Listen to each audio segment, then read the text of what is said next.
Yun ang final destination. Yan po yung ano, nag-sink.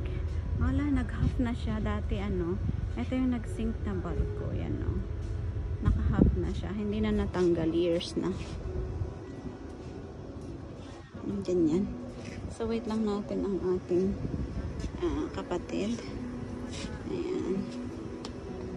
Ganyan po. So, kaganda naman ng ano, ng view dito. Ayan, nakaka-fresh. Magkakape po tayo dyan. Mamaya.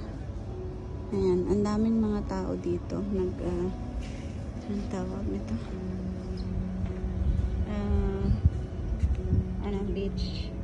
Beach jogging. Ganyan. And so, kayo naman, pwede naman pag exercise, mag-exercise, ganyan. Ganyan, ang dami dito. Ang ganda ng pagkaayos nito. Ganyan. Napakaganda. Lawak pa. Medyo malayo-layo dito sa aming sa aming bahay. So, pag nagja-jogging minsan ay nilalakad. Pagbalik sa